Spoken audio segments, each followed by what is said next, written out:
Dear students, in the previous lecture, I was discuss about Kruskal algorithm to find minimum cost spanning tree with proper example.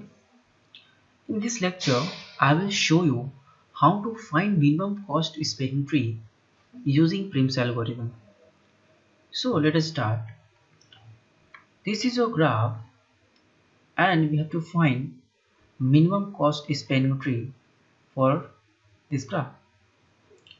So after applying Prim's algorithm, we will get minimum cost spanning tree.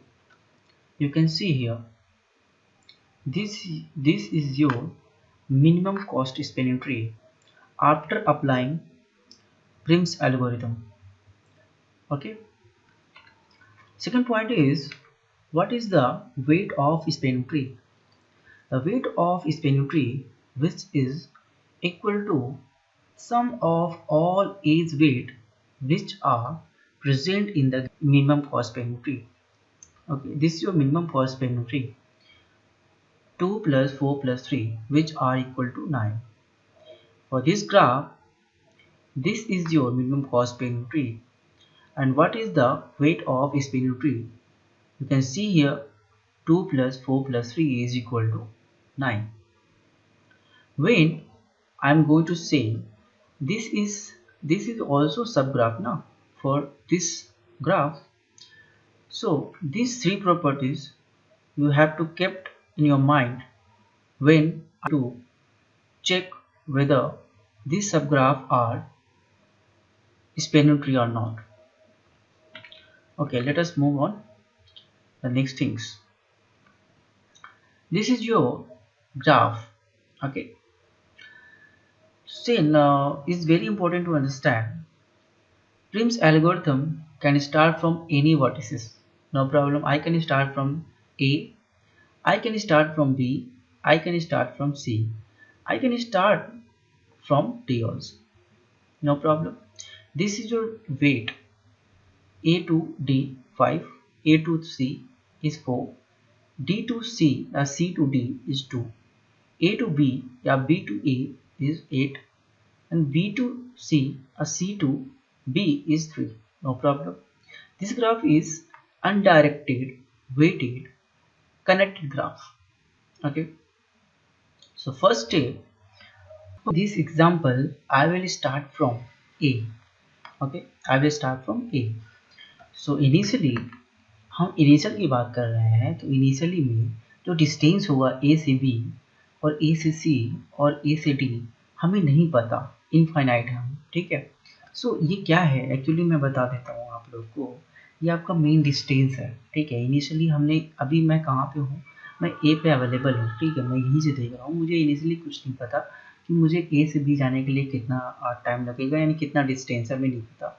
A to सी जाना तो हमें कितना distance हमें नहीं पता, और ए to D जाना तो हमें नहीं पता। इनिशियली मैं यहाँ पे हूँ और इसका इस एन मतलब मैं लिख रहा हूँ, ये क्या है, एन मतलब क्या है, नॉट, मतलब मुझे नहीं पता, ठीक है। पेरेंट कौन है इसका, यानी बी का पेरेंट कौन है हमें नहीं पता, ए का पेरेंट में कहाँ से आ रहा है नहीं पता, लेकिन मैं ए पे हूँ, तो ए पे ही जाने के लिए एक आपको डिस्टेंस जीरो चाहिए, तो जीरो है, no problem. Okay, mean distance, क्योंकि मैंने ए को सिलेक्ट किया है, ठीक है बच्चों। अच्छा, आगे बात करते हैं। अच्छा बच्चों, आपको ये पता होगा कि जब हम क्रुस्कल एल्गोरिथम को इम्प्लीमेंट किया था तो कि एक डेटा स्ट्रक्चर की ज़रूरत पड़ा था, तो यहाँ भी आप लोग को एक डेटा स्ट्रक्चर की ज़रूरत पड़ेगा, ठीक है। तो यहाँ पे कौन सा डेटा स्ट्रक्चर यूज करने जा रहा हूँ मैं, यहाँ भी मीन हीप डेटा स्ट्रक्चर का यूज करूँगा इसको इम्प्लीमेंट करने के लिए, ठीक है। तो चलिए स्टार्ट करते हैं, ठीक है। तो सबसे इनिशियली क्या होगा, सेम ऐसे होगा, हमें नहीं पता, मेरा वर्टिसेस हैं ए बी सी डी, और इनिशियली मुझे मैं यहाँ पे ए पे हूँ, तो मुझे पता है कि इसका डिस्टेंस ए टू ए हमारा 0 रहेगा, और इसका पेरेंट क्या है हमें नहीं पता, मैंने यहाँ पे बता दिया हूँ, ये पेरेंट है, ठीक है बच्चों। बी पे हूँ, बी पे मुझे जाना है तो मुझे नहीं पता, ए टू बी जाने पे मुझे नहीं पता, सी ए टू सी जाने पे मुझे नहीं पता, एंड सो ऑन। तो यहाँ पे मैंने बताया आपको, यहाँ पे मैं कौन सा डेटा स्ट्रक्चर यूज कर रहा हूँ, मैं मीन हीप डेटा स्ट्रक्चर का यूज कर रहा हूँ। मीन हीप डेटा स्ट्रक्चर जो यूज कर रहे हो आप, वो ब्यूल्ड हीप करके यूज कर लो, ठीक है। ब्यूल्ड हीप फंक्शन होता है डेटा स्ट्रक्चर, है ना, जो हम जो पे यूज करते हैं, उस फंक्शन को रनिंग जो टाइम होती है वो आपका big O of V time देता है। ठीक है, क्यों? क्योंकि हमारे पास ओनली 1 2 3 4 ही है ना। ठीक है, तो big O of V time दे दिया है। ठीक, आगे बात करते हैं। अब इनमें से आपको क्या करना है, जो मिनिमम होगा, ठीक है, वो देखना है और आपको एडजेसेंस भी देखना है। ठीक है, तो आपको ए का एडजेसेंस आपको कौन कौन दिख रहा है? ए के एडजेसेंस आपको दिख रहे हैं, ए का एडजेसेंस बी भी है, ए का एडजेसेंस सी भी है और ए का एडजेसेंस डी भी है। ठीक है, तो हम नेक्स्ट चलिए देखते हैं, वन बाय वन करते जाएंगे। तो ए का एडजेसेंस आपको देखना है, तो ए का एडजेसेंस आपको बी है, तो ए का एडजेसेंस हमने बी ले लिया। ठीक है, नो प्रॉब्लम। उसका एज वेट जो है वो 8 है। ऐसे ही ए का जो एडजेसेंस आपका डी है और उसका एज वेट कितना है, 5 है। ऐसे ही आपका ए का जो एडजेसेंस है वो सी है और इसका एज वेट आपको 4 है। तो जो टेबल अपडेट होगा कुछ इस टाइप से हो जाएगा। ठीक है, कैसे हुआ, ये कैसे हुआ बच्चों? आप देखो यहाँ पे, मैं ये बाद में बात करूंगा, आप इसकी छोड़ो, यहाँ पे देखो। अब ए से जब ये अपडेट होगा टेबल, तो हमें पता है मैं ए पे था।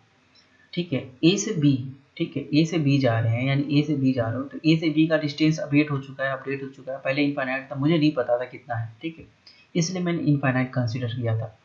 और इसका जो पेरेंट आया, पेरेंट मतलब एडजेसेंस कहाँ से आ रहा है, तो इसका बी ए। ठीक है, ए से आ रहा है, यहाँ पे देखो ए आ रहा है। ठीक है, नो प्रॉब्लम, यहाँ पे ए से आ रहा है। ठीक है, ऐसे ही सी की बात कर रहे हो, तो सी पे जाने के लिए आप यहाँ पे देखो, यहाँ पे भी दे सकते हो, यहाँ पे दे सकते हो, कोई प्रॉब्लम नहीं है। तो ए टू सी जाने के लिए आपको 4 वेट लगेगा। ठीक है, तो 4 लिया अपन ने और इसका एडजेसेंस ए है, नो प्रॉब्लम, ए से आ रहा है, पेरेंट हमने ए ले लिया। ओके, सेम यहाँ भी देखो डी का, यहाँ डी का देखो, डी को जाने के लिए मेरा अपडेट वर्जन ये है। ठीक है, ये ओल्ड था, इनिशियली था, ये हमारा अपडेटेड है। ठीक है, इसका एडजेसेंस ए है, यहाँ पे देखो इसका एडजेसेंस ए है और एज वेट जो है वो आपका 5 है। और जो एडजस्ट, अब हमारे पास ये तो ब्लू हिप लगाया था पहले, अब ये जो है डिक्रीज की ऑपरेशन है और ये 3 क्या मैंने लिखा हूँ यहाँ पे, 3 का मतलब ये है कि इसके 3 एडजेसेंस थे। तो आपको मैं बताया था जब एडजेसेंसी ग्राफ रिप्रेजेंट हमने पढ़े थे, तो एडजेसेंसी रिप्रेजेंटेशन में पढ़ा था, एक एडजेसेंसी लिस्ट था और एक हमारा एडजेसेंसी मैट्रिक्स था। तो मैं एडजेसेंसी लिस्ट का यूज कर रहा हूँ।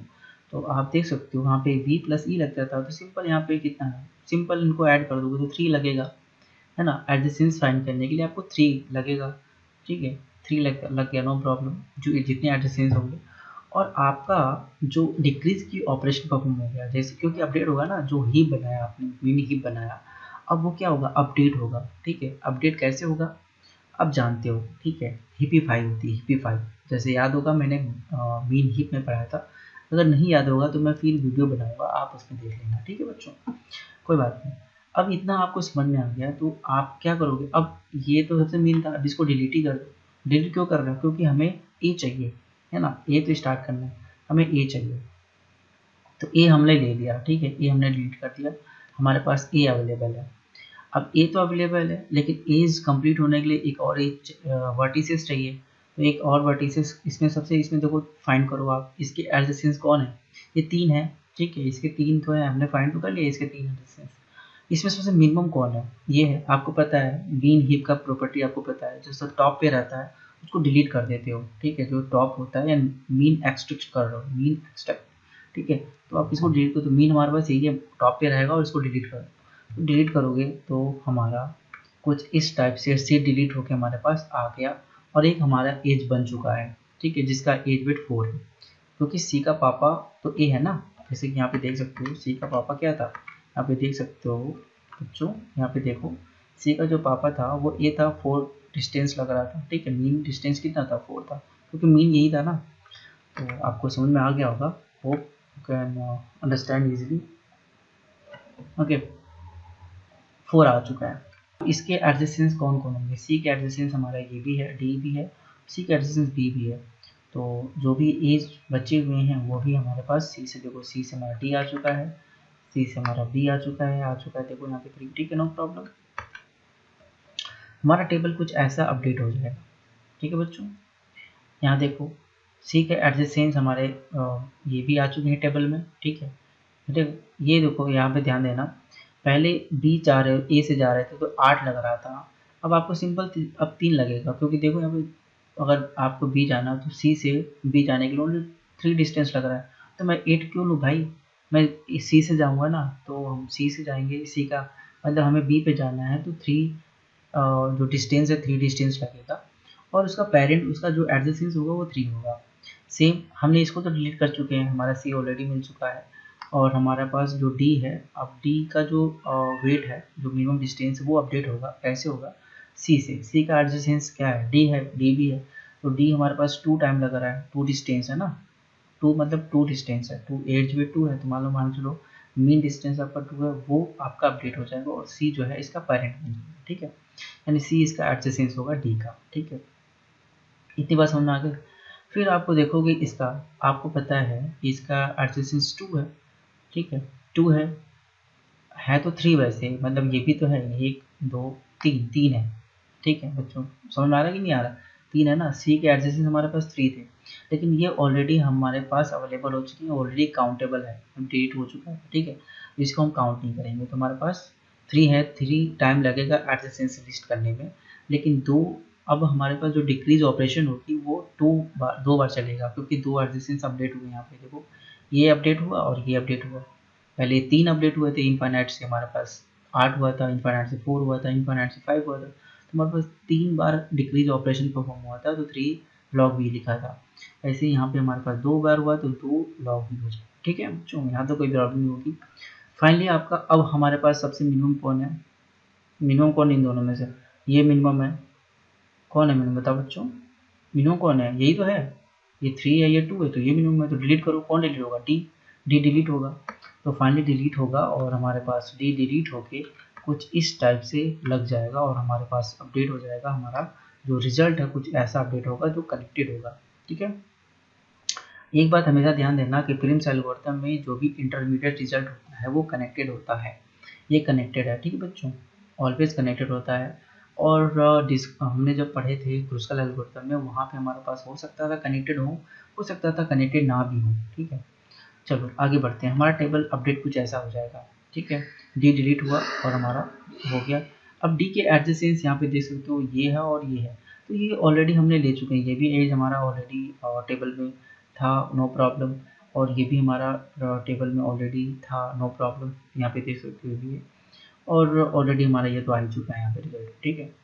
तो अब कोई अगर ये मीन होता, अगर मान लो ये ए से डी तक जाने में हमारा 2 होता है, 1 होता है ना, कोई भी अगर मीन होती तो हम उसको अपडेट करते हैं, लेकिन यहाँ पे कोई अपडेट करने की जरूरत नहीं है, ऑलरेडी ये 3 है, ठीक है, ठीक है। बी तक जाने के लिए आप सी से जा रहे हो, सी से जा रहे हो, बी से जाने के लिए यहाँ पे देख सकते हो, अगर बी जाना है तो आप सी से जाओ ना, 3 लगेगा ओनली डिस्टेंस, डी से जाओगे तो पता नहीं क्या, हमें नहीं पता क्या लगेगा क्या नहीं, वो तो हमारा सिंपल ही है, तो ठीक है, डिस्टेंस वैसे ही हमारा ए था और सी था, बी तो था नहीं, तो हम बात ही नहीं करेंगे, ठीक है, ये काम हो चुका है। तो दो एडजेसेंस थे, पर 2 एडजेसेंस हटा दो, क्योंकि सब एडजेसेंसी लिस्ट आपने फाइंड किया, लेकिन डिक्रीज की होगा कि नहीं होगा, क्यों, क्योंकि ऑलरेडी हमारे पास अपडेटेड वर्जन अवेलेबल है, इसके एडजेसेंस होगा ही नहीं, ठीक है। तो फाइनली हमारे पास रिजल्ट में आने वाला है ये, और अब मिनिमम देखो, अब इसमें तो कुछ बचा नहीं, मिनिमम यही है, तो ये डिलीट हो जाएगा, तो बी यहाँ फाइनली डिलीट होगा, और डिलीट होने में आप याद रखना, मीन हीप में आप डिलीट करते हो, ए भी हम जो भी डिलीट कर रहे हैं, ए को डिलीट किया, सी को डिलीट किया, डी को डिलीट कर रहे हैं, बी को डिलीट भी कर रहे हैं ना, तो इसमें लॉग भी टाइम लगेगा, जो मीन हीप होता है, तो जो डिलीट कर रहे हो तो मीन हीप, जाहिर सी बात है, टॉप पे जो मीन मिनिमम पड़ रहा है ना, जैसे यहाँ पे हमारा 0 था, टॉप पे हमारा 0 था, तो मीन कर दिया, तो हम जानते हो डिलीट करने में आपको लॉग भी टाइम लगता है, लॉग भी मतलब क्या है, जितने वर्टिसेस हैं यहाँ पे 1 2 3 4 वर्टिसेस, लॉग 4 हो जाएगा, ऐसे ही अगर वी वर्टिसेस होंगे तो लॉग भी हो जाएगा, ठीक है बच्चों, कोई दिक्कत नहीं है। तो फाइनली हमारे पास डिलीट हुआ बी, और बी हमारे पास ऐड हो चुका है, ये बी था, है ना, और हमारे पास ऐड आ चुका है, हमारे पास रिजल्ट में आ चुका है। अब आप देख सकते हो हमारा 3 जो प्रॉपर्टीज थे कि सारे वर्टिस को कवर करना चाहिए, सारे वर्टिसेस हैं अवेलेबल, कनेक्टेड हैं, ठीक है, और दूसरा ये था कि साइकिल नहीं होना चाहिए, और एज होना चाहिए, वो भी -1 होना चाहिए, यहाँ पे 3 एजेस हैं, नो प्रॉब्लम, दे सकते हो 1 2 3, और साइकिल है नहीं, तो हमारे पास मिनिमम कॉस्ट पेनिट्री आ चुका है, जिसका हमारे पास 2 + 4 + 3 = 9 आ चुका है, हमारा रिजल्ट वैसे आ चुका है हमारा, लेकिन टेबल कैसे अपडेट हो रहा है, आप देख लो टेबल हमारे पास अपडेट हो चुका है ये, तो बी डिलीट हुआ हमारे पास, बी डिलीट होकर ये आ चुका है और इसका एडजेसेंट सी है, तो सी आप देख रहे हो बी का एडजेसेंट सी है, ऐसे ए का एडजेसेंट सी है, डी का एडजेसेंट सी है, नो प्रॉब्लम। ठीक है बच्चों, यहाँ तक समझ आया। और डिलीट हुआ था बी का एडजेसेंस, आप देख सकते हो बी का एडजेसेंस 2 थे, तो इसका भी एडजेसेंस फाइंड करोगे तो 2 लगेगा, लेकिन यहाँ पे कोई डिक्रीज ऑपरेशन परफॉर्म नहीं होगा। तो फाइनली जो रिजल्ट जो हमारे पास कंप्लीट कॉम्प्लेक्सिटी की बात करोगे तो सबको ऐड करना पड़ेगा, कितना आपने डिक्रीज ऑपरेशन परफॉर्म किया, कितना आपने adjacency list perform operation perform किया, और कितना आपने डिलीट ऑपरेशन परफॉर्म किया। ये डिलीट ऑपरेशन परफॉर्म कर रहे हो ना, तो आपको पता है डिलीट ऑपरेशन करने के लिए लॉग भी टाइम लगता है। तो फाइनली आपको 1 2 3 4 डिलीट ऑपरेशन परफॉर्म किया तो 4 लॉग भी हो जाएगा। ऐसे ही आपको इनको ऐड कर लो तो हमारे पास हो जाएगा 3 + 3 6 + 4 = 10 एंड 5 × 10, यानी हमारे पास 5 × 2 = 10 होता है ना। और यहाँ पे 2 + 3 + 2 5 5 5 ओनली 5 लॉग भी हो जाएगा। ठीक है, तो फाइनली ये जो है 5 लॉग भी, ये डिक्रीज ऑपरेशन परफॉर्म किया आपने, डिक्रीज की ऑपरेशन परफॉर्म किया, और ये जो है आपका एडजेसेंसी लिस्ट ऑपरेशन परफॉर्म किया, और ये जो है आपने रीड ऑपरेशन परफॉर्म किया। तो फाइनली इतना टाइम लगेगा आपको, सबको ऐड करना पड़ेगा फाइनली रिजल्ट निकलने के लिए। तो कोई बात नहीं, अगर इन जनरल की बात करोगे तो इन जनरल में आपको क्या आएगा, ये आएगा, इन जनरल में ये आएगा बच्चों। ठीक है, इन जनरल में क्योंकि वी होगा तो वी लॉग वी हो जाएगा, और यहाँ पे आपका इन जनरल 2 × ई, यहाँ पे देखो 5 एजेस थे ना, देखो यहाँ पे 5 एजेस 1 2 3 4 5 एजेस, तो 2e + ई लॉग वी हो जाएगा, ई 5 है no problem, E log V हो जाएगा। सबको ऐड करोगे तो हमारा फाइनल होगा V + V log V plus 2e + E log V. ये हमारा फाइनली जो कंप्लीट कॉम्प्लेक्सिटी है प्रिम्स एल्गोरिथम का, ये आएगा। ठीक है बच्चों, यहाँ ध्यान देना, एग्जाम में पूछ देता है, बहुत सारे कॉम्पिटिटिव एग्जाम में पूछे जाते हैं। ओके बच्चों, चलो तो हमारा फाइनली रिजल्ट आ चुका है, मिनिमम कॉस्ट पेनल्टी फाइंड कर चुके हैं ऑलरेडी। ओके, और तो फाइनली आपके पास आ चुका है, इसका हमने प्रिम्स एल्गोरिथम अप्लाई किया इस ग्राफ पे, और फाइनली रिजल्ट हमारे पास आ चुका है this, no problem. Time complexity मैं ऑलरेडी बता चुका हूँ, बेस्ट केस हो तो भी ई + बी लॉग भी आएगा, वही है, आप ऐड करोगे तो जो अपर बाउंड लोगे तो हमारे पास ई लॉग भी आएगा। ठीक है, अपर बाउंड तो यही तो होगा, उसमें से लॉग भी कॉमन ले लो तो हमारे पास ई प्लस, उसको सॉल्व करना है ना, उसका आप क्या निकालोगे, अपर बाउंड निकालोगे। ठीक है, तो वी ऑफ दिस आएगा, एवरेज केस में भी सेम आता है और वर्स्ट केस में भी सेम आता है, आप लोग ध्यान देना। ओके बच्चों, थैंक यू वेरी मच।